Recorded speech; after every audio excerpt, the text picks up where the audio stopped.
السلام عليكم يا جماعه، يا رب كلكم تبقوا بخير. النهارده هعمل معاكم حاجه برضو كلكم بتحبوها وكل العرب بيحبوها، خلطه المحشي.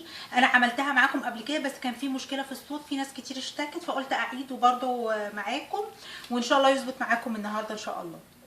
يلا كده نسمي الله، بسم الله الرحمن الرحيم، نبتدي. يلا خلطة المحشي. المقادير هنا دول عندي حزمة او ربطة كزبرة وكزبرة خضراء وشبت وبقدونس. خلاص تمام. وهنا دول عندي بصلتين كبار زي ما انتم شايفين. عندي البصل وسط يبقى 3، الوسط البصل صغير يبقى 4. وهنا دول عندي طماطم. انا بجيب الطماطم اضربها، اغسلها كويس واضربها في الخلاط واحطها على النار لحد بصوا شايفين يعني تقلت قد ايه، سمكها قد ايه، هو ده المطلوب للمحشي، مش عايزه يبقى فيها سوائل. وهنا دول عندي معلقتين كبار صلصه اهم عشان عايزه الخلطه يبقى تاخد اللون الاحمر الحلو. وعندي هنا ربع كوبايه زيت. الدهون دي بقى زي ما انت بتحبي، بس بصراحه هو الافضل في المحشي الزيت. وبعد كده انا باجي مثلا بعد ما بسوي الكرنب او اي حاجه بروح عامله ايه، بروح ضايفه معلقه زبده معلقه سمنه زي ما انتوا عايزين.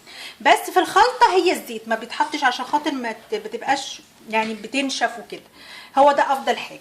تعالوا بقى الاهم مكون عندنا اللي الناس كلها بتسال عليه، ايه سر الخلطه بتاعتك يا رنوش؟ هي ديت التوابل. هنا عندي دولت تقريبا معلقتين كبار نعناع ناشف، بيدي طعم في الخلطه، يعني جربوه ان شاء الله باذن الله يعجبكم. ومعلقتين كبار، معلقتين ونص كبار كزبره زي ما انتم شايفين، كبشه حلوه كده كزبره ناشفه. ومعلقتين فلفل اسود، ربع معلقه صغيره او نص معلقه صغيره شطه، للي بيحب السبايسي، مش هتدي السبايسي قوي بس بتدي طعم فارق قوي في الخلطه. ونص معلقه صغيره كمون، ودي يعني تقريبا برضو نص معلقه صغيره اللي هي بهارات اللحمه. بس هم دول بالخلطه على بقى طبعا. والملح هملح بقى معاكم، هقول لكم بقى تقريبا هتاخد معلقه كبيره ملح بس. وعليهم نص كيلو رز. هنا الخلطه دي هتاخد نص كيلو رز تقريبا. هوريكم برضو، بس كل اللي انا هعمله دلوقتي هاخد البصلتين دول هضربهم في الكبه ونروح على النار. هوريكم بقى هنعمل ايه على البوتاجاز. بصوا زي ما قلت لكم ضربت البصل ده في الكبه، بس ما تحاولوش تنعموه قوي يعني ما كانوش مش مبشور، يبقى فيه قطع برضو البصل.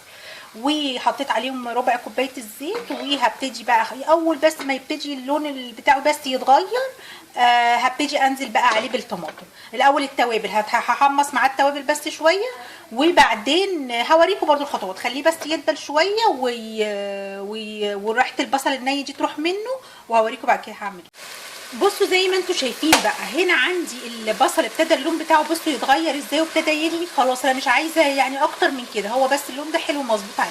بصوا عملت ازاي حفره كده بين شايفين الحفره دي، وهنزل بكل التوابل على بعضها وهديها بقى تحميصه بتدي بقى ريحه في المحشي رهيبه. جربوها ان شاء الله تظبط معايا.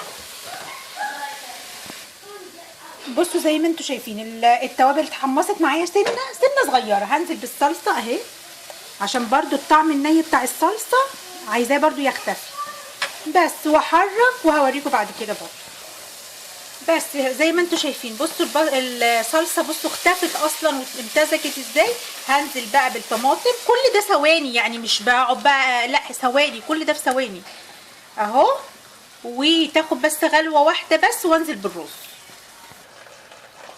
بصوا غليت معايا بقى وامتزجت، بس هي غلوه واحده بس. هنزل بقى هملح هنا في المرحله دي، ادي الملح اهو.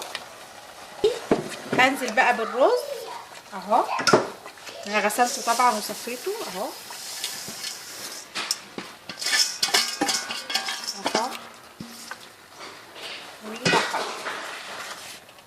زي ما انتم شايفين الرز اختفى، هو امتزج مع الطماطم. انا مكتره الطماطم لان انا بحب، عايزه تقللي الكميه قللي.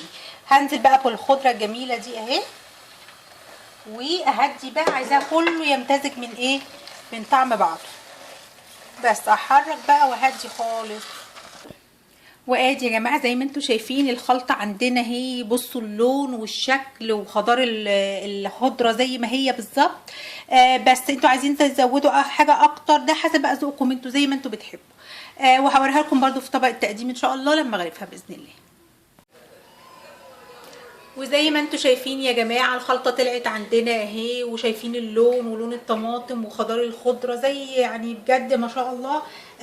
هتعجبكم وتظبط معاكم. وانا عندي النهارده عامله كوسه، زي ما انتوا شايفين حتى فضيتها من قلبها، وهحشي كوسه. سيبوني انا للحشو بقى. ويا رب النهارده تكون الخلطه سهله وخفيفه عليكم، وما تنسوناش في الشير واللايك والسبسكرايب. اشوفكم الفيديو الجاي. باي باي.